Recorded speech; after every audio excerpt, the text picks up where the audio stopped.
భౌతికంగా ఎంత అందంగా ఉంటాడు మనిషి అంటే చూపు తిప్పుకోలేరు. మీరు కృష్ణ విగ్రహం పెట్టండి, దయచేసి అలంకారాలు చేయకండి, దండలు వేయకండి, పంచెలు కట్టకండి, ఏం కట్టకండి అమ్మా, ఏం చేయకండి, ఏం ఉట్టి విగ్రహం అలా ఉండండి. మీకు వీలైతే ఒకసారి గొడ్డెట్టు చూడవండి, అంతే, దుమ్ము లేకుండా.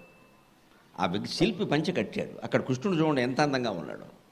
పంచె కట్టాడు, వేణువు పెట్టాడు, అన్నీ పెట్టాడు, మీరేం పెట్టక్కర్లేదు. మనకి పెద్ద జబ్బు ఏమిటంటే అదో అహంకారం, మనం ఏదో పెట్టాలి. ఈ మనం అనేది పోవడమే కృష్ణతత్వం. నువ్వేం పెట్టక్కర్లేదు అక్కడ. సరే నేనేదో పెడుతున్నాను, నేనేదో పెట్టాలి, నాకేదో, ఈ నేను పోవడమే తత్వం. ఆ నేనుతోనే పట్టుకుని ఎడుస్తాం మనం ఇక్కడ. చూడడం తత్వం అండి. దర్శనం గమనించండి, వెంకటేశ్వర స్వామి దర్శనం, శ్రీశైలంలో దర్శనం అంటే చూడటమే కదా. ఎంతసేపు చూశారు? శ్రీశైలంలో ఎక్కువసేపు చూడలేరు, తిరుపతిలో ఎక్కువసేపు చూడలేరు. మీ ఇంట్లో ఉన్న కృష్ణ విగ్రహాన్ని మిమ్మల్ని ఎవరు చూడొద్దు అంటారండి? పోలీసులు వస్తారా? ఎంతసేపు అయినా చూడొచ్చే, మనం చూడం, సరిపోతాం. మనకు బోడు పనులు ఉన్నాయి. కృష్ణుడే ఏమీ పని లేనివాడు, వాడు వేణువు వాడు పట్టుకుని కూర్చుంటాడు అక్కడ చెక్కబొమ్మ, మనం వెళ్ళిపోతాం బయటికి. ఈ మన ఒంట్లో ఉన్న విగ్రహాన్ని కూడా ఒక మానవుడుగానే, మన భర్తగానో, భార్యగానో, తల్లిగానో, తండ్రిగానో, మనవడుగానో, మనవరాలుగానో, నీ ఇష్టం ఏ బంధమైనా పెట్టుకో. శ్రీకృష్ణుడితో అయితే ఏ బంధమైనా ఇబ్బంది లేదు. నువ్వు అదే దృష్టితో ఉన్నావా? నిజంగా చూపు తిప్పుకోలేవు. చూపు త్రిప్పలేని సుందరాకారము, కలువ కనుల కాంతి కాపురమ్ము. శ్రీకృష్ణమూర్తి యొక్క కళ్ళల్లోకి చూడండి. మిమ్మల్ని పిచ్చివాళ్ళు అనుకున్నా పర్వాలేదు, అలాగే దేవుడికే చూస్తూ ఉంటే ఇంట్లో వాళ్ళకు కూడా ఎలా ఉందంటే వీడేమైపోతాడో అనుకోని పర్వాలేదు. అయిపోవడమే కావాలి, ఏమైనా అయిపోవడమే కావాలి. ఎందుకు ఈ బతుకులేతే? అయిపోవడమే కావాలి. భగవంతుడు చూస్తూ ప్రాణాలు వదిలేసేవారు. ఆ అదృష్టం ఎవరికి పట్టిందంటే బలరాముడికి పట్టిందమ్మా, బలరాముడికి పట్టింది. కృష్ణుడు నిర్యాణం చెందడం కోసం వెళ్ళాడు, బలరాముడు ఇంకా బతికే ఉన్నాడు అక్కడ. అంతకుముందే ఆయన అరణ్యాలకు వెళ్ళాడు. ఆయన ఆదిశేషుడు. ఆయన ముందు వెళ్ళి అక్కడ మొత్తం పక్క రెడీ చేసుకోవాలి. పక్క రెడీ కాకుండా ఈయన ఎలా పడుకుంటాడు? యజమాని రావాలంటే ముందు బెడ్ రెడీ అవ్వాలి కదా. ఆయన ఆదిశేషుడు, పక్క రెడీ అవ్వాలి కదా. ఆయన వైకుంఠానికి వెళ్ళిపోదామని నిర్ణయించుకుని కృష్ణుడు వస్తున్నాడని తెలిసి ఆ చెట్టు కింద అలా కూర్చున్నాడు. కృష్ణుడు వెళ్ళి ఆయన్ని కలిశాడు. కృష్ణ నా ఎదురుగా కూర్చో, నా ఎదురుగా కూర్చో అని కృష్ణుడు కళ్ళల్లోకి చూస్తూ ప్రాణం వదిలేశాడు బలరాముడు. ఆయన అన్నగారు అంత ఇదిగా ఆలోచించాడే, మనం ఆలోచిస్తున్నామా దేవుడి గురించి? నేను వెళ్ళిపోతున్నాను అయ్యా పైకి, నీ తర్వాత నువ్వురా, అక్కడికి నేను అంతా పక్క సర్ది ఏర్పాటు చెయ్యాలి కదా అని వెళ్ళిపోయాడు. ఆ తేజస్సు కృష్ణుడిలో కలిసిపోయింది. అప్పుడు కృష్ణుడు అక్కడే సాయంత్రం పోయేవాడి చేతుల్లో ప్రాణాలు వదిలేశాడు. పెద్ద విషయం కాదు, ఆయన అనుకున్నదే అది. దానికి ఉండే గత జన్మ వృత్తాంతాలని కృష్ణుడికి తెలుసు, ఆ పోయేవాడికి తెలుసు, పెద్ద విషయం. అది కలువ కనుల కాంతి కాపురము. మీ ఇంట్లో ఉండే శ్రీకృష్ణమూర్తి విగ్రహం కళ్ళల్లోకి మీరు చూడండి. కళ్ళ దగ్గర బొట్టెట్టేసి కాటు కట్టేసి పిచ్చి పనులు చేయకండి. కళ్ళు కనపడకుండా, అది కళ్ళో పళ్ళో తెలియకుండా కళ్ళకి బంగారు రేకులు పెట్టి, దేనికి దరిద్రం అంతా. ఆ బంగారు రేకులు నేనే పెట్టా. బంగారం ఎక్కడి నుంచి వచ్చిందో చెప్పడే పెద్ద మనిషి. బంగారు రేకులు నేనే పెట్టా. ఎవడు పెట్టమన్నా? నేను దేవుడు కనపడకుండా చేయడానిక? దేవుడికి ఎంత తక్కువ అలంకారం మన ఇంట్లో చేస్తే అంత చక్కగా ఉంటాయి విగ్రహాలు. దేవాలయాల్లో పరిస్థితులు వేరు. అక్కడ ఆచార సంప్రదాయాలు కొన్ని ఉంటాయి, ఆ ప్రకారం వాళ్ళు కూడా ఈ మధ్యన ఓవరాక్షన్ మొదలుపెట్టారు. అసలు గర్భగుడిలో ఉన్న దేవుడు రాముడో కృష్ణుడో భీముడో అడిగి తెలుసుకోవలసి వస్తుంది. మొత్తం విల్లు మీదో దండ, విల్లు మీదో పంచ, బాణం మీదో పంచ, దాని మీదో దండ, దీని మీదో దండ, మొత్తం మీద ఈయన రాముడో భీముడో తెలియకుండా పోయింది. అసలు దేవాలయాల్లో కూడా ఎక్కువ అలంకారాలు చేయకూడదండి. కేవలం దండ వేసారు చాలు. ఏదో కొన్ని రోజుల్లో కొన్ని ప్రత్యేకతలు ఉంటాయి, చేస్తారు, అయిపోయాయి. ఇక విపరీతాలు చేసిన కొద్దీ ఏమవుతుందంటే ఆ దేవుడి తత్వం మనకేం అర్థం కావట్లా. ఊరికే నుంచి తీర్థాలు పుచ్చుకోవడమో సరిపోయింది 3 సార్లు 6 సార్లు. మళ్ళీ ఇందులో పెద్ద శాస్త్రం. ఈ పొరపాటుని ఇందులో వేసిన ఆచమరణ పాదోదకంలో ఒక్క చుక్క కింద పడితే వాడు నరకానికి పోతాడట. ఒక ఆయన చెబుతుంటే కనపడితే కొట్టేద్దాం అనుకున్నాను నేను. ఏమైపోతారండి జనం ఇలాంటి ప్రవచనాలు చెప్తే? ఆ చుక్క కింద పడితే నరకానికి పోతాడు. మనం కావాలని పడేసామా? పడితే పడుతుంది చుక్క. అంత శాపమా, అంత పాపమా, అంత భయపెట్టేయాలా? ఇంక ఆ మీద ఏం చేస్తారు? ఇంక గుళ్ళోకి వచ్చాక ఎవడో పుచ్చుకోడు, ఇంకా చచ్చిపోతాడు ఇక్కడ పుచ్చుకోవడానికి. కింద పడుతుందేమో అసలు పుచ్చుకోవడం మానేశాడు. ఇప్పుడు కాఫీ ఒలుగుతుందేమో అని తాగడం మానేస్తావా? అన్నం మెతుకులు కింద జారుతాయేమో అని అన్నం తినడం మానేస్తావా? అదే రకంగా పాదోదకం అంతేనమ్మా, కింద పడుతుందేమో అని తాగడం మానేస్తావా? అది నిజంగా పాదాలు కడిగిన నీరే అనే భావనతో, మనస్సులో పూర్తి భావనతో ఉండి స్వామి పాదాలు కడిగిన నీరు నేను సేవిస్తున్నా అని సేవిస్తే కింద పడితే ఏమండి, పైన పడితే ఏమండి, అది మనకి చేయవలసిన మేలు చేస్తుంది కదా. మనోభావం ముఖ్యమనే మాట మనకు అర్థం కావట్లేదమ్మా. మనోభావాల గురించి చాలామంది మాట్లాడతారు, కానీ భక్తిలో ఉన్న మనోభావం మరెక్కడా ఉండదు. భక్తి అంతా మనోభావమే. నువ్వు భౌతికంగా ఏం చేసావనే దేవుడికి అవసరమే లేదు. నీ మనస్సు ఎక్కడుంది, నీ మనస్సు ఎక్కడుంది? ఆ దిక్కుమాలిన మనస్సు ఒక్కటి మొత్తం సోమవారం సంతలో పెట్టేసి మనం మిగిలిన సరుకులన్నీ పట్టుకొచ్చి ఈయన దగ్గర పెడుతూ ఉంటాం నైవేద్యాల పేరు మీద. ఆయన కోరుకునేది అది కాదు. నిజంగా మీరు కృష్ణుడి కళ్ళు చూస్తే నేను పద్యం చెప్పినట్టే మీరు పద్యం చెప్పకపోయినా అలా ఉండిపోతారు. అప్పుడు దిగండి, సెల్ఫీ కావాలంటే ఫోటో తీసుకోండి, పర్వాలేదు. ఈ ప్రక్రియలన్నీ అక్కడ చేయండి. కలువ కనుల కాంతి కాపురము, కలువల్లాగా నల్లగా ఉండేటువంటి నల్లటి కాంతులేని ఆ కళ్ళల్లో ఎంత కాంతి కాపురం చేస్తోంది ఎన్ని వేల ఏళ్ళుగా. ఆ శ్రీకృష్ణుడి కళ్ళు చూడడం కంటే అదృష్టం ఏదైనా మనకుందా? ఈ సొల్లు కబుర్లు అంతకంటే గొప్పగా ఉన్నాయా? అంతేకాదు, ఒక్కసారి ఇంకా ఏదైనా వీడియో లాంటిది ఉంటే కృష్ణుడు అర్జునుడు రథం నడుపుతూ ఉంటాడు ఇలా, సరది ఎంట వేదముల సారము శౌరీ తదంగ్రి భక్తి చెన్నారెడు క్రీడిత రథిగుడవునట చిందము విల్లు తేరును వారువముల్ మరిం దివిజ వర్గము సంగిన వంట అస్త్ర విస్తార గురులు శివాదులట సంగరమందెవడా గజాలెడిన్. ఇది కృష్ణ సారథ్యం. ఆయన ఇలా సారథ్యం చేస్తూ ఉంటే కుండలాలు ఊగుతాయి. కుండలములు చాలు గుండెలుగగా చేయ. ఆ కుండలాలు ఊగుతుంటే బ్రహ్మాండాలు ఊగినట్టుగా ఉంటుంది. అది కుప్పించి ఎగసిన కుండలంబుల కంతి గగన భాగం వెళ్ళ కప్పికొనగా అన్నాడు పోతనామాచ్యుడు. ఆయన భీష్ముడిని చంపడం కోసం ఎంతకీ అర్జునుడు ప్రయత్నం సరిపోవట్లేదని, నువ్వు ఊరికే తాతగారని వ్యామోహంతో ఉన్నావు. ఇక్కడ శత్రుపక్షంలో ఉండి ఆయన యుద్ధం చేశాడు. తాతగారు ఏమిటండి, ఆ బేతగారు మూసిపారేక. ఆయనకి లేని మమకారం నీకెందుకయ్యా? యుద్ధం అంటే ఏమనుకున్నావు? సిద్ధపడేటప్పుడే చూడాలి. సిద్ధపడి రంగంలోకి వచ్చాక వాడు తాత, వీడు మామయ్య, ఏంటి చుట్టరికాలన్నీ. అందుకే మండింది కృష్ణుడికి 3వ రోజునే, 9వ రోజు కాదు, 3వ రోజు 9వ రోజు 2 సార్లు భీష్ముడి మీదకి చక్రం ఎత్తాడు ఆయన. 3వ రోజునే అన్నాడు, ఏమిటిది నీకేమర్థమైంది భగవద్గీత అన్నాడు. ఒళ్ళు మండి. మరి ఎందుకంటే 18 అధ్యాయాలు చెప్పింది. అందుకే ఓ చలోక్తుడు చెబుతూ ఉంటారు భారతంలోనూ, అభిమన్యుడు చనిపోయాడు 13వ రోజున యుద్ధంలో. ఆ రోజు సాయంత్రం 7 అయినా 8 అయినా సరే అభిమన్యుడు శవం దగ్గర నుంచి కదలకుండా అర్జునుడు బండ మీద కూర్చుని ఏడుస్తున్నట్టు, కొడుక కొడుక కొడుక కొడుక. ఎంతోమంది కొడుకులు ఈయన బాణాల వల్ల చనిపోయారు అక్కడ. ఎంతోమంది తల్లులు తండ్రులు ఏడుస్తున్నారు. అర్జునుల వారికి ఆ దుఃఖం లేదు, తన కొడుకు. ఇది పెద్ద విషయం ఇక్కడ. ఈ యుద్ధం అన్నాక ఎవరు కొడుకులైనా పోతారు, మిమ్మల్ని కొడుకులతో సహా యుద్ధానికి రమ్మని ఎవరు చెప్పారు? ఇక్కడికి ఏడుస్తున్నాడు ఓ బండ మీద. ఇంకొంచెం 10 గజాల దూరంలో ఓ బండ మీద కృష్ణుడు కూర్చుని ఏడుస్తున్నట్టు. ఓ ఋషికి అనుమానం వచ్చింది, అర్జునుడు ఎందుకు ఏడుస్తున్నాడో ఆయనకు అర్థమైంది. కృష్ణుడు ఎందుకు ఏడుస్తున్నాడో అర్థం కాదు. కృష్ణుడి దగ్గరికి వెళ్ళి వాడు ఏడుస్తున్నాడు, సరే నాకు అర్థమైంది, నువ్వెందుకు ఏడుస్తున్నావు అన్నట్ట. వాడు ఎందుకు ఏడుస్తున్నాడు అన్నట్టు. కొడుకు పోయాడని అన్నట్ట. నేను భగవద్గీత వృధా అయిపోయిందని ఏడుస్తున్నాను అన్నట్టు.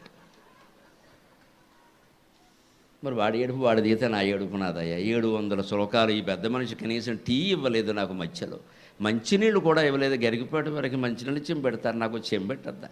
దాహం అయ్యిదా? 700 శ్లోకాలు నిలబెట్టి పోరా, అదేమన్నా పుణ్యక్షేత్రం, శ్మశానం, యథో యుద్ధరంగం ఇది. ఇక్కడ నిలబడి చెప్పాను నేను. ఓ మైకు లేదు, ఏమీ లేదు, రికార్డింగ్ లేదు, వల్లకాడు లేదు, వచనపురం లేదు, ఎవడు వింటాడో తెలియదు, ఏం చేస్తాడో తెలియదు. అయినా వాడు బాగుపడాలి, యుద్ధం చేయాలని నేను 700 శ్లోకాలు చెబితే ఈయన అభిమన్యుడు పోతే ఏడుస్తున్నాడు అంటే ఏమైపోయింది ఈ ఉపదేశం అంతా? ఇది కృష్ణుడు బాధ. ఎవరికి అర్థమవుతుంది? మనమేనా అంతే. జీవితంలో దుఃఖం వస్తే భగవంతుడిని శరణు వేడాలి. కన్నీళ్ళు వస్తాయి, అప్రయత్నంగానే వస్తాయి. ఇంకా దాన్ని విపరీతం చేయొద్దు, ఇంకా ఆగాలి, ఎక్కడో అక్కడ ఆగాలి, తేరుకోవాలి. ఎవరు పోయినా మనం ఉండక తప్పదు, వారితో పాటు వెళ్ళలేం కదా. దేనికైనా తట్టుకోవాలి. వాళ్ళు పచ్చికాయలు పగిలిపోతున్నాయండి రోడ్డు ప్రమాదాల్లో, పిల్లలు చనిపోతున్నారమ్మా, తల్లిదండ్రుల గర్భశోకాన్ని ఎవరు తీరుస్తారు? ఒక భగవద్గీత తప్ప. వాడికి యోగం ఊడింది, వాడు వెళ్ళాడు, మనం ఏం చేస్తాం? మనం వెళ్ళమన్నావా? అంత స్పీడ్లో వెళ్ళమన్నావా? వాళ్ళు తాగి డ్రైవింగ్ చేస్తున్నారండి. మన మాట విన్నారా పిల్లలు? వాళ్ళ ఇష్టం వచ్చినప్పుడు చేసుకుంటారు, ప్రాణాలు పోతాయి. మరి ఏడవడానికే మనం ఉన్నది ఇక్కడ. ఈ తెగింపు రావాలి మనిషికి. అందుకని కృష్ణుడు అన్నట్టు, వాడు ఆ కొడుకు పోయినందుకు వాడు ఏడుస్తున్నాడు, చెప్పిన ఉపదేశం వృధా అయిపోయిందని నేను ఏడుస్తున్నాను అన్నట్టు. ఇది అర్థం కావాలంటే యుద్ధరంగంలో ఆయన ఎందుకు దూకాడు? భీష్ముడితో యుద్ధం చేసే పని ఆయనకేమిటండి? ఆయుధమున్ ధరింపను అని గగ్గముగా ఒక పట్ల ఊరకే సాయము చేయువాడ పెలుచన్ నన్ను పిమ్మట ఎగ్గులాడినం దొయలి యొగ్గిదన్ నిజము తొంత వచించితి కొరుకొమ్ము నీకేది ఇష్టమో కడమ ఈతని పాలగు పాండునందనా. తిరుపతి వెంకట కవుల పద్యాలు వింటున్నారు మీరు అదృష్టవంతులు, మీరు అదృష్టవంతులు. ఎటువంటి పద్యాలు ఇవి! ఊపేసే ఒకనాడు 2 తెలుగు రాష్ట్రాలని ఈ పద్యాలు. కురుక్షేత్రం నాటకం పేరు మీద ఇప్పటికీ ఆ నాటకం ఎక్కడైనా ప్రదర్శన చేస్తే ఈ పద్యాల కోసం జనం వచ్చి కూర్చుంటారు. ఆయుధాన్ని ధరించనని చెప్పాడు కదా, కానీ భీష్ముడు చెలరేగిపోతుంటే అర్జునుడు శక్తి చాలకపోతే ఆయుధం పట్టాడు. అంటే భగవంతుని యొక్క ప్రేమ గమనించండి. కృష్ణావతారం అంటే ప్రేమ, రామావతారం అంటే ధర్మం. రాముడికి ప్రేమ లేదని, కృష్ణుడికి ధర్మం లేదని అర్థం కాదు, అలా తీయకూడదు. కృష్ణావతారంలో ధర్మం కంటే కూడా ప్రేమ ముఖ్యం, రామావతారంలో ప్రేమ కంటే కూడా ధర్మం ముఖ్యం. అందుకే సీతాదేవి, లక్ష్మణుడు ఎవరిని ఆయన తీసుకోడు, స్పేర్ చేయడు అంటారు ఇంగ్లీషులో. అంతే, కుదరదు. ఏది ధర్మమో అదే చేస్తా, మీకు నమస్కారం, మీరు ఎన్ని అనుకున్నా మంచిదే. నేను రాజుని, రాజు ధర్మాన్ని పాటించకపోతే ప్రజలు ఏమైపోతారు? నేను మమకారాలు పెట్టుకుంటే ఎలాగా? ఇంత ఖచ్చితంగా కదమ్మా, కఠినంగా ఉంటాడు కోదండరాముడు. కృష్ణుడు అలా ఉండడు. ఈ పోన్లేవయ్యా ఏడుస్తున్నారు అని పాపం అబద్ధాలు ఆడమని చెప్పాడు, ఏదో చేయమని చెప్పాడు, మొత్తం మీద పాండవుల్ని గెలిపించాడు. అంత భయంకరమైన యుద్ధానికి కారణమైన దుర్యోధనుడిని వదిలేసి చివరికి ధర్మరాజును కూడా వదిలేసి నువ్వే యుద్ధానికి కారణం, నువ్వే యుద్ధానికి కారణం, నువ్వెందుకు ఆపలేదు యుద్ధాన్ని అని భర్త కోసం అనవసరంగా కళ్ళు గొప్పుకున్న మహాపతివ్రత గాంధారీదేవి శపిస్తే కొంగు చాచి, అమ్మా శపించావు తల్లి, శపించావు చాలు, నేను భరిస్తా, నువ్వన్నట్టే దిక్కుమాలిన మరణం పొందుతా, ఎవరూ లేకుండా నేను చనిపోతా, నా వంశం కూడా నాశనం అవుతుంది, నా కొడుకులందరూ నా ఎదురుగానే చనిపోతారు, ఇంత నేను భరిస్తా, దయచేసి పాండవులను ఏమనొద్దన్నాడమ్మా. అంత ప్రేమ భక్తులంటే. బహుశా 10 అవతారాల్లో భక్తుల్ని అంత ప్రేమగా ప్రేమించిన వాడు కృష్ణ పరమాత్మ ఒక్కడేనని అడిగితే, పిచ్చి ప్రేమ. నా భక్తుడు, నేను కాపాడుకుంటా, తప్పు చేసినా కాపాడుకుంటా. అందుకే ఆయుధం పట్టనని పట్టాడు. అక్కడికి అర్జునుడు ఏడు, బావా ఆయుధం పట్టనన్నావు, నీకు ప్రెస్ వాడని రాసుకుంటే రాసుకొని, నాకు నువ్వు బతకడం ముఖ్యం. నమే భక్త ప్రణశ్యతి కౌంతేయ ప్రతిజానీకి. అర్జున ఒక మాట ఖచ్చితంగా తెలుసుకో, నమే భక్త ప్రణశ్యతి, నాకు దండం పెట్టిన వాడు ఎవడు నష్టపోవడానికి వీల్లేదు, నేను చూసుకుంటాను వాడి విషయం. వాడు ఎందుకు పెట్టాడు నాకు, నేను వాడికి బాకీ. వాడు నా గుళ్ళోకి వచ్చి భక్తిగా దండం పెట్టాడు, మొక్కుబడి కోసం కాదు, నేను వాడికి నేను బాకీ తీర్చాలి. అధర్మమా నాకు అనవసరం అవన్నీ తర్వాత విషయాలు. ఐ లవ్ హిమ్, నేను వాడిని ప్రేమిస్తాను. ఇలా దొరికే దైవం మా కృష్ణుడంటే. ధర్మానికి కూడా నిమిత్తం లేదు, సత్యానికి కూడా నిమిత్తం లేదు, కాళ్ళు అట్టుకుంటే చాలు, పోన్లేరా అన్నీ క్షమించా అంటాడు ఆయన. ఇంకా అంతకంటే కృష్ణుడిని మించిన దైవం ఎవరు ఉంటారు? కృష్ణస్తు భగవాన్ స్వయం అన్నారు. అందుకని అటువంటి రథ సంచాలనం చేస్తూ ఉంటే కుండలములు చాలు గుండెలుగ గజేజ బండనమున కృష్ణ పార్థమూర్తి, బండనమున కృష్ణ పార్థమూర్తి. శ్రీకృష్ణుడు కేవలం ఈ రూపంలో మాత్రమే ఉండడు. మీరు గురువాయూరు వెళ్ళి చూడండి, కేరళ, అక్కడ వేరే రూపంలో ఉంటాడు. పాండురంగస్వామి ఆలయానికి వెళ్ళండి, కృష్ణుడే, వేరే దేవుడు కాదు. పాండురంగస్వామి ఏమి శివుడు కాదు, రాముడు కాదు, కృష్ణుడే. కానీ అక్కడ ఇలా ఉంటాడు, పరబ్రహ్మలింగం భజే పాండురంగం, పరబ్రహ్మలింగం భజే పాండురంగం అని ఇలా ఉంటాడు ఆయన. ఇటక ముక్క మీద నిలబడి ఉంటాడు. ఇటక ముక్క, అది కూడా ముక్క, పూర్తి ఇటక కాదు. తాపీ మేస్త్రి ఎవరు దాన్ని ఇటకంటే ఒప్పుకోడు. అది ఇటక ఏమిటంటే సగం ఉందంటాడు. అంటే మధ్యలో చూడండి, మన గోడ కట్టేవాళ్ళు ఈ ముక్కలు ఉంటే పక్కన పెడతారు, ఎందుకంటే ఇటకల మధ్యలో ఖాళీ వస్తే అందులో పెడతారు దీన్ని. అలాంటి చిన్న ముక్క, ఎందుకంటే పుండరీకుడు ఆయన తండ్రి సేవ చేస్తున్నాడు, కృష్ణ భక్తుడు. హే కృష్ణ ముకుంద మురారే అని పాడుతున్నాడు అద్భుతంగా. ఆయన పాటలకి వశమై, ఆయన భక్తికి వశమై కృష్ణుడు పరిగెత్తుకుని వచ్చాడు, వైకుంఠం నుంచి పరిగెత్తుకుంటూ వచ్చాడు. ఇంటి ముందు నిలబడ్డాడు. పునరేక నేను వచ్చానన్నాడు. తండ్రి ఇంకా నిద్రపోలేదు. చూడండి ఏది గొప్పదో జీవితంలో. భగవత్ సేవ కంటే తండ్రి సేవే గొప్పది. అది మన శాస్త్రం చెబుతున్న మాట, మన పురాణ కథలు చెబుతున్న మాట. తండ్రి ఇంకా నిద్రపోలేదు. అందుకని కుష్ఠుడు అంతటి వాడు వచ్చి, నువ్వు పిలిచావు కదయ్యా, నీ పాటలకి సమ్మోహితుడినే నేను వచ్చాను అంటే, భగవాన్ క్షమించు, మా నాన్నగారు ఇంకా నిద్రపోలేదు, నేను వస్తాను ఒక పావుగంటలో అక్కడ నిలబడంటే, ఇక్కడ చూశాడు పాప, నిలబడడానికి ఏం లేదు, కుర్చీ, ఈయనకు వైకుంఠం అలవాటు కదా. క్షీరోదన్వత్ ప్రదేశే శిశుమణి విలసత్సైకతే మౌక్తిగానాం మాలా క్లుప్తాసనస్తక స్ఫటికమణినిభైర్మౌక్తికైర్మండితంక శుభ్రైరభ్రైరదభ్రైరుపరివిరచితైర్ముక్తపీయూషవర్షైః ఆనందీ నః పునీయాత్ అరినళిన గదా శంఖపాణిర్ముకుందక. అంతటి వైభవంతో ఉండే మనిషి ఇంటికి వచ్చి నిలబడితే, ఈయన ఏమీ లేదు, అలా ఎక్కడ నిలబడమంటావు అన్నట్టు అమాయకంగా చూస్తా, ఆ ఎటక మొక్క ఉందిగా అక్కడ నిలబడమన్నాడు. ఇదండి భక్తుడు. మా నాన్న నిద్రపోలేదని నేను ఏం చేయమంటావు? ఇప్పుడు కాళ్ళు వదిలేసి నీ దగ్గరికి వచ్చానుకో, ఆయనకి దోమలు కొడతాయి, నిద్రలేస్తాడు ఆయన. వద్దు, నాకు తండ్రి సేవ ముఖ్యం. మొత్తం పురాణాల సారం నేను చెప్పింది తల్లిదండ్రుల సేవ. దయచేసి యువకులు గమనించండి. ఉద్యోగాలు, కెరీర్లు, అడ్వాన్సులు ఏదీ ముఖ్యం కాదు తల్లిదండ్రుల సేవ ముందు. అదొక్కటే ముఖ్యం. మొత్తం మన పురాణాలని అంతే. నచ్చినా నచ్చకపోయినా అంతే. నువ్వు ఏదైనా వదిలేయవలసిందే. ఇవాళ చచ్చిపోయాడంటే వచ్చే దిక్కు లేదండి. ఇవాళ సెలవు లేదు. రేపు పొద్దున్న యమధర్మరాజు కూడా సెలవు ఉండదు వాడిని తీసుకెళ్ళిపోవడానికి. యథవ సెలవు కాదు, ఉద్యోగమే వదిలేయాలి అవసరమైతే. తండ్రి కంటే ఎక్కువ, తల్లి కంటే ఎక్కువ. బతుకున్నప్పుడు సేవ చేయడు, పోయాక రారు. ఏవో కారణాలు, పాపం ఈ వృద్ధులు సర్దుకుని వాడిని అనుకునే ఏమో ఉపయోగం లేండి, వాడి పరిస్థితి వాడిది. ఏంటి గోల? కురివెడ్డానికి కూడా లేకపోతే కొడుకెందుకమ్మా పని లేక ఇక్కడ? బతుకున్నంతకాలం ఏం చేస్తారో తెలీదా? కురివెడ్డానికి కూడా దగ్గర లేడా కొడుకా? దేనికి? ఆస్తులు పంచుకోవడానికా? ఇవాళ విచిత్రమైన తరం తయారై, మీ ఆస్తులు మాకు అక్కర్లేదు, మీరు మాకు అక్కర్లేదు, నమశివాయ. బా, ఎంత భక్తి జ్ఞాన వైరాగ్యాలు! అలా కూడా తయారయ్యారు. మీ ఆస్తులు మాకు అక్కర్లా, మీరు మాకు అక్కర్లా, మేము ఉన్న చోట మేము ఉంటాం, మీ పాటలు మీరు పడండి. ఇంక బంధాలు ఏమిటి? ఎందుకు అన్నట్టు? దీనికన్నిటికీ సమాధానం కృష్ణ చరిత్ర, పుండరీకుడి చరిత్ర. నా తండ్రి పాదసేవ చేస్తున్నాను నేను, నువ్వు దేవుడు అయితే నేనేం చేయలేను, దయచేసి అక్కడ నుంచో అంటే చూస్తే ఆ ఇటక మొక్క ఉందిగా, నుంచో అంటే ఇటక మొక్క సగమే ఉంది, దాని మీద 2 పాదాలు పెట్టే చోటు లేక బ్యాలెన్స్ ఆపుకోవడం కోసం నడుము మీద చెయ్యేశాడమ్మా. అది పాండురంగస్వామి.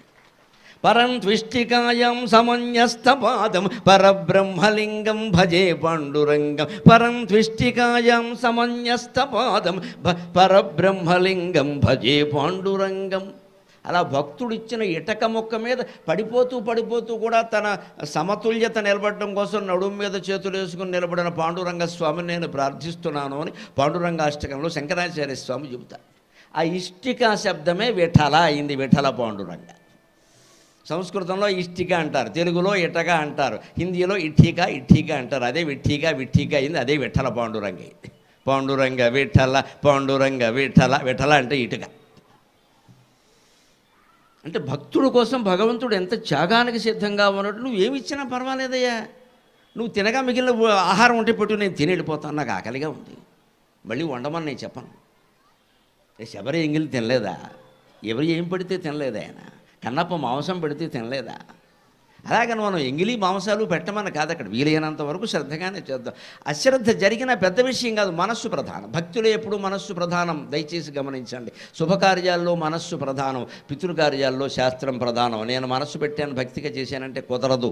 పితృకార్యాలు చేసేటప్పుడు బ్రాహ్మణులు, పురోహితులు ఏం పెట్టమంటే అదే పెట్టాలి. దర్భ అంటే దర్భే, దర్భ బదులు దానిమ్మకాయ పెడితే కుదరదు అక్కడ. అది శాస్త్రం, అది సైన్స్ అండ్ టెక్నాలజీ, అది శాస్త్రం. పితృకార్యాలు చేసేటప్పుడు మీరు ఏం పెట్టాలంటే అది పెట్టాల్సిందే. అక్కడ మనస్సు కూడా ఉండాలి, మనస్సుతో పాటుగా ఇవన్నీ చేయాలి. అదే సత్యనారాయణ వ్రతం చేసామనుకోండి, మనకి ఏదో ఈ పండు కాకపోతే ఆ పండు పెట్టచ్చు, ఏం పర్వాలేదు. 4 తాంబూలాలు లేకపోతే 3 తాంబూలాలే పెట్టచ్చు. 100 రూపాయలు ఇవ్వలేకపోతే 50 రూపాయలు ఇవ్వచ్చు, పెద్ద విషయం కాదు. భగవంతుడు క్షమిస్తాడు. పితృకార్యాల్లో కుదరదు, వాళ్ళు పితృదేవతలు, ఆ సెక్షన్ వేరు. అందుకని ఇది భక్తి అని సరిపెట్టుకున్నాడు. అలాగా మహనీయంగా మనం లీనమైపోవాలి. ఎందుకంటే పాండురంగస్వామి ఒక రూపం, గురువాయూరప్ప ఒక రూపం. మీరు కేరళ వెళ్ళి గురువాయూరప్ప చూడండి, కేరళలో ప్రతి ఇంట్లో గురువాయూరప్ప మాటే వినపడుతుంది. వాడికి నీరసం వచ్చారు, గురువాయూరప్ప అంటాడు, గురువాయూరప్ప అంటాడు. కేరళ మొత్తం ఆరాధ్య దైవం గురువాయూరప్ప. అంటే గురువాయూరులో ఉన్న అప్ప అంటే తండ్రి, గురువాయూరులో ఉన్న తండ్రి. ఇంకో క్షేత్రం కూడా చెప్పరు వాడు, గురువాయూరప్ప అంట. ఆయన చూడండి, ఆయన విచిత్రంగా ఉంటాడు. శ్రీకృష్ణుడు ఉన్నట్టుగా వేణువుతో ఉండడు. తామర తూడు పట్టుకుని ఉంటాడు, ఇలాగ వేలాడుతూ ఉంటుంది చేతిలో. తామర పువ్వు పైకి కనిపిస్తే కింద తామర తూడు ఉంటుంది. ఈ చేతిలో గద ఉంటుంది గురువాయూరప్పకి. ఆ క్షేత్రం దర్శించిన, ఓయ్ బాబు ఎన్ని రూపాలయ్యా నీకు అనుకున్నాను నేను. ఇదో తామరతోడు పట్టుకుని ఉంటాడు, కింద తామరతోడు వేలాడుతూ ఉంటుంది, పద్మం ఉంటుంది చేతిలో, ఇక్కడేమో గద ఉంటుంది, ఇక్కడ శంఖచక్రాలు ఉంటాయి. నాకు అప్పుడు అనిపించింది, ఎందుకు ఈ తామరతోడు ధరించావు, ఎందుకు ఈ గద ధరించావు, ఎందుకు ఈ శంఖచక్రాలు ధరించావు? తామరతోడు జన్మముల తంపరలన్ విదలింపదాల్చెను. తామరతోడు జన్మముల తంపరలన్ విదలింపదాల్చెను. భీమ మహాయుధమ్మునను భీతిల చేయునో పాపకర్మలన్. భీమ మహాయుధమ్మునను భీతిల చేయునో పాపకర్మలన్. ప్రేమ విచక్షణములన లీలగదాల్చను శంఖచక్రముల్. ప్రేమ విచక్షణములన లీలగదాల్చను శంఖచక్రముల్. స్వామిను తింతు గోపకుల బాలునిగా. స్వామిను తింతు గోపకుల బాలుడనై గురువాయూరప్పను. స్వామిను తింతు గోపకుల బాలుడనై గురువాయూరప్పను. ఏ దేవుణ్ణి ప్రార్థిస్తున్నామో ఆ దేవుడైపోయే ప్రయత్నం మనం చెయ్యాలి. అది భక్తి అంటే. రామో భూత్వా రామం భజేత్, రుద్రో భూత్వా నా రుద్రో రుద్రమర్చయేత్, నా విష్ణుమర్చయేత్. శాస్త్రం చెబుతున్నమాట. రాముడు కానివాడు రాముడిని పూజ చెయ్యలేడు, విష్ణువు కానివాడు విష్ణువుని పూజించలేడు, రుద్రుడు కానివాడు రుద్రుణ్ణి పూజించలేడు. మనం అలా అయిపోతేనే అదే పూజ. పూజకి అంతిమ పరమార్థం ఏమిటంటే పూజించేవాడు పూజ తీసుకునేవాడు ఇద్దరు ఒకటైపోవడమే అర్థం. అది అవ్వాలి అంటే స్వామి కృష్ణుడిని పూజించాలంటే మనం కూడా గోపబాలుల్లో ఒకడు అవ్వాలి. కనీసం కృష్ణుడు కాకపోయినా నీతో పాటు ఆడుకునేటువంటి గోపబాలుల్లో నేను ఒకడినయ్యా, నీ స్నేహితుల్లో నేను ఒకడిని అంటే వెంటనే దారా నువ్వు నేను కాబట్టి ఆడుకుందామంటే. అందుకే నాకు పద్యం చెప్పాలనిపిస్తుంది. దాన్ని నేను కూడా ఒక గోప బాలకుండా. స్వామిను తింతు గోపకుల బాలుడనై గురువాయూరప్పను. తామరతూడు ఎందుకండి? మన దేవతలందరూ తామర పద్మంలో కూర్చుంటారు, తామర పువ్వులో. కారణం ఇంకా ఆసనాలు లేక. వాళ్ళు దలుచుకుంటే బంగారపు ఆసనాలు లేవా? లేదు. తామరకు ప్రత్యేకత ఉంది. తామరతోడు జన్మముల తంపరలను విదలింపదాల్చెను. తామర పద్మం దేనికి సంకేతం అంటే గమనించండి. సంతానం బాగా పెరిగితే తామర తంపరగా పుట్టేశారంట. తామర తంపర అదేమిటిది? తామర ఒక చెరువులో తామర పూలు ఉంటే పక్కన చెరువు ఉందనుకోండి, మీరు ఈ విత్తనాలు పట్టుకెళ్ళి అందులో వెయ్యక్కల్లా. ఈ చెరువును అలా ఉంచితే చాలు, అది పక్కకి వెళ్ళిపోతుంది. చెరువు కింద మట్టిలోంచి రేగడ మట్టి ఉంటుంది కదా, అందులోంచి తామర పువ్వుల గింజలు అవి రాలి పడుతూ ఉంటాయి కదా, అవి నీళ్లలోకి వెళ్ళి అవి మట్టిలోకి వెళ్ళి పక్క చెరువులోకి వెళ్ళి అది కూడా తామరే. అందుకే తామర తంపర అనే మాట వచ్చింది.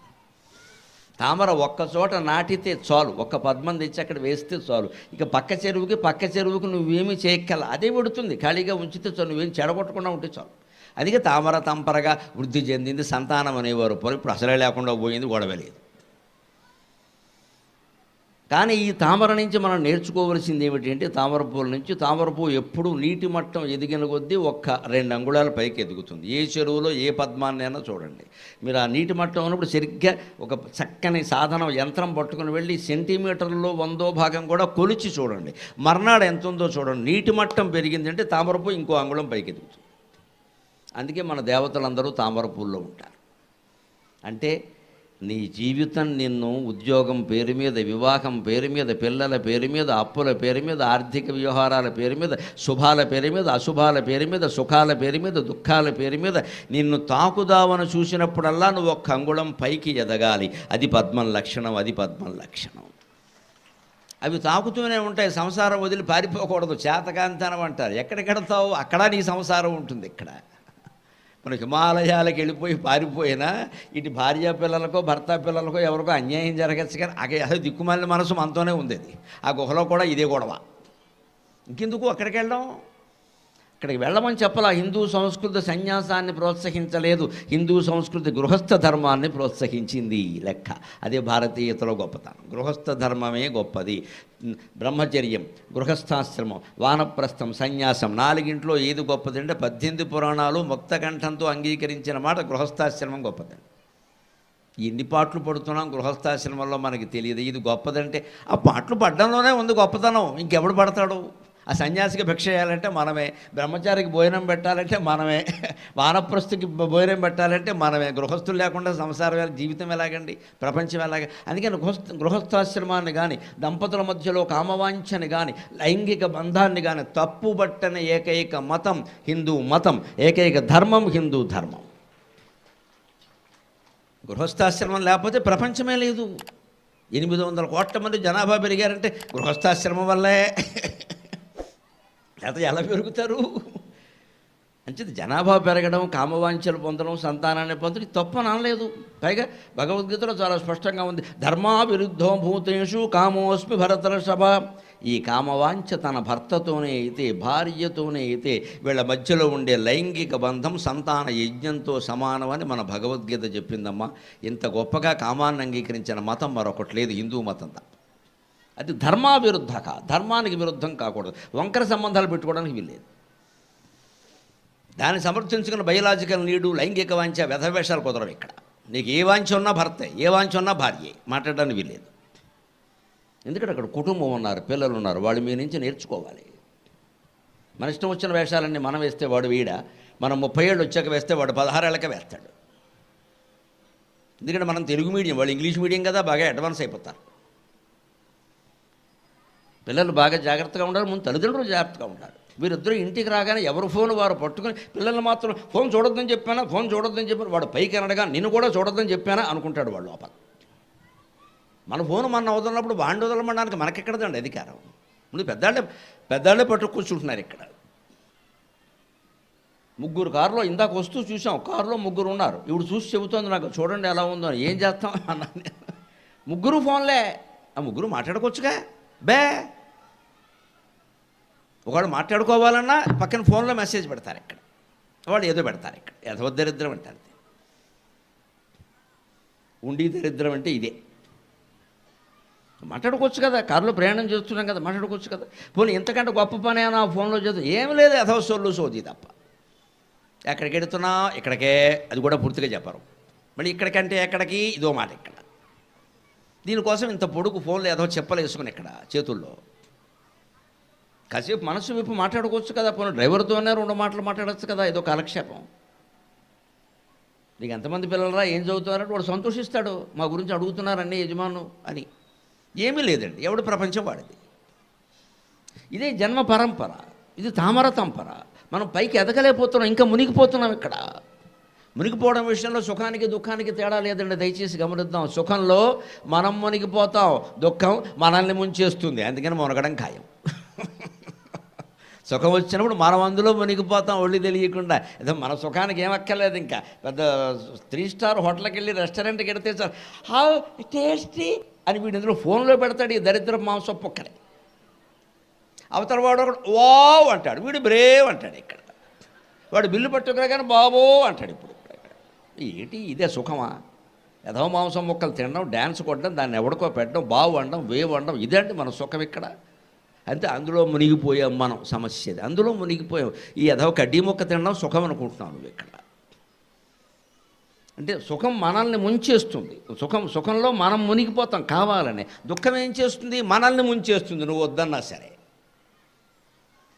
మొత్తం మీద సుఖ దుఃఖాలు 2 సమానమైన వేదాంతులు ఎందుకు చెబుతారంటే, ఏదైనా మునగడమే కదా, నీ అంతటి నువ్వు మునిగినా అదొచ్చి నిన్ను ముంచిన. ఏదో అరిటాకు ముళ్ళు సామెత చెబుతారే, అలాగే అరిటాకు మీద ముళ్ళు పడినా, ముళ్ళు మీద అరిటాకు పడినా అరిటాకే నష్టం అని. అంచేత నీకు సుఖం వచ్చినా దుఃఖం వచ్చినా నష్టం నీకే. సుఖం వస్తే నువ్వు మునిగిపోతున్నావు, దుఃఖం వస్తే నిన్ను ముంచేస్తుంది. వెరస మునగడం ఖాయం. అంచేత 2 లేకుండా ఉండడమే గొప్ప. అదే భగవతత్వం. ఆయన 2 లేకుండా ఉన్నాడా? ఆయనకు వచ్చిన దుఃఖాలు మనకి ఎక్కడ వచ్చేయండి? చెరసాలలో పుట్టాడా? మనం ఎవరో అలా పుట్టలేదమ్మా. అందమైన ఆసుపత్రుల్లో పుట్టాం, తెల్లటి పక్కల మీద. లేకపోతే తాతగారింటో పుట్టాం. పుట్టగానే తల్లిదండ్రులకు దూరం అయ్యాడా? మనం 20 ఏళ్ళైనా దూరం అవ్వలేదు, హాయిగా ఉన్నాం. మళ్ళీ ఎలా పెంచారు? అలా పుట్టగానే దూరం అయ్యాడా? పైగా దూరం చేయమని ఆయనే చెప్పాడు. ఇంకో తల్లి దగ్గర పెరుగుతాడా? అదో పెద్ద మాయ. ఆవిడ కొడుకు అనుకుంటోంది కాదని ఈయనకి తెలుసు, ఆవిడికి చెప్పడం. పోనీ అలా చివరి వరకు చెప్పకుండా ఉన్నాడా? కుంతి కర్ణుడి గురించి చెప్పనట్టుగా చెప్పకుండా ఉన్నాడా? 16 ఏళ్ళు వచ్చాక చెప్పాడు. కొంపలు అంటుకున్నాయి అక్కడ. ఎంత నాటకం ఆడాల్సి వచ్చింది. ఆయన ఎక్కడ సుఖపడ్డాడండి? ఈ క్షణంలో కృష్ణుడు సుఖపడింది నాకు భాగవతంలో కనపడలా. కానీ ఈ దుఃఖాలన్నింటినీ ఆయన లీలగా తీసుకుని వేణువు వాయించుకుంటూ కూర్చున్నాడు ఆయన. మనం చిన్నదానికి కదిలిపోతున్నాం ఇక్కడ.